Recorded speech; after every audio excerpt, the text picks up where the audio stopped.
Welcome to Chapter 7. Documents Management. Part of Practical Bookkeeping Theory. Brought to you by the Association of Practical Accounts, APA. Chapter Overview. Section 7.1. Introduction is on Slide 3. Section 7.2. The Correspondence File is on Slide 7. Section 7.3. Income and Receipts File is on Slide 8. Section 7.4. Purchases and Payments File is on Slide 9. Section 7.5. The Wages File is on Slide 12. Section 7.6. The Banking File is on Slide 13. Section 7.7. The Bookkeeping File is on Slide 14. Section 7.8. The Accounts File is on Slide 17. Section 7.1. Introduction. Documents management is the organization of documents received, and filing them. Filing is the arranging and storage of documents in a convenient way that facilitates future use.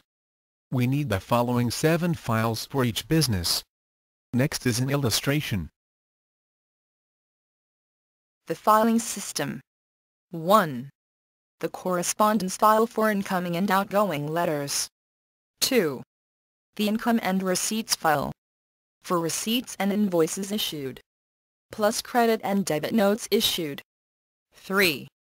The purchases and payments file for receipts and invoices received, credit and debit notes received, plus payment vouchers. 4. The banking file for bank statements, deposit slips, check stubs, loan statements, plus credit card statements. 5. The wages file for monthly summaries, plus computations and deductions. 6. The monthly bookkeeping file for VAT reports, cash and bank summary accounts, trial balances, profit and loss accounts, balance sheets, creditor reports, plus debtor reports. 7. The accounts file for tax computations, financial statements, plus supporting reports. Bigger businesses may need more files.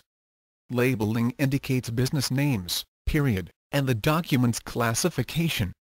Spring files save on space and cost, compared to lever arch files. Classifying is the separating of documents into categories that match the filing system. Section 7.2. The correspondence file. This stores any correspondence received on behalf of the client, any correspondence from them, and any correspondence to the client. This may be more than one file. Section 7.3. The income and receipts file. This is for invoices issued, receipts for cash sales and received money, plus credit and debit notes issued.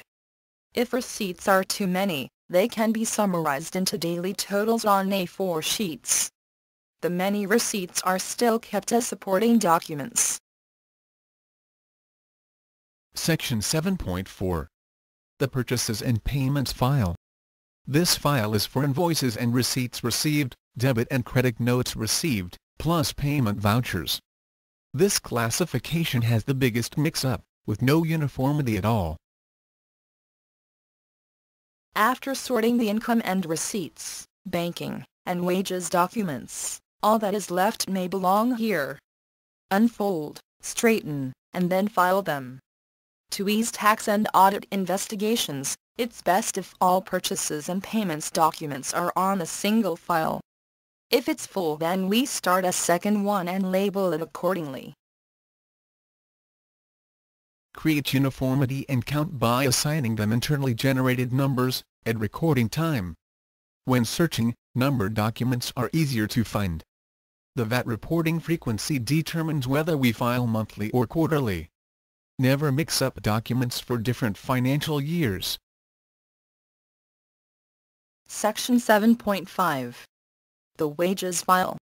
This file is for wage computations and their summary. The computations show the gross wages for each employee, the detailed deductions, plus net wages. We only record periodic totals. Section 7.6. The Banking File. This file is for monthly bank statements, check stubs, deposit slips, withdrawal slips, loan agreements, loan statements, plus credit card statements. Section 7.7. The Bookkeeping File. This file is for periodic reports, which summarize everything recorded for a past period. The Bookkeeping File. We file reports prepared at the end of every period. 1. The Periodic Tasks Checklist. 2. VAT Return Copy. 3. Detailed VAT Reports. 4. Combined Trial Balance. 5. Profit and Loss Account. 6. Profit and Loss Comparison. 7. Cash and Bank Summary. 8. Debtors List and Aging. 9. Creditors List and Aging. 10. Balance Sheet. 11. Notes to Profit and Loss Account.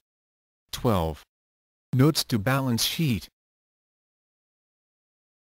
Either 4 quarters or 12 months make a financial year. We archive records when the year-end accounts are finalized. An archive is a special storage place for old records. Section 7.8. The Accounts File. The Accounts File is for all reports generated after the year-end. This includes tax computations, the accounts, plus supporting reports. The following slides show a year-end checklist, complete and then split for a better view. On this slide is the complete checklist. It's expanded and split on the following slides. The first portion of the expanded checklist. The second portion of the expanded checklist. The third portion of the expanded checklist. All these reports should be prepared at the year-end. However, this is done as part of the year-end procedures, which is beyond bookkeeping and more of accounting. After getting to the end of this chapter, please test yourself by attempting the multiple-choice questions in the textbook. For better exam preparation, do further reading in your textbook. If you don't have a copy, please contact admin@practicalaccounts.com.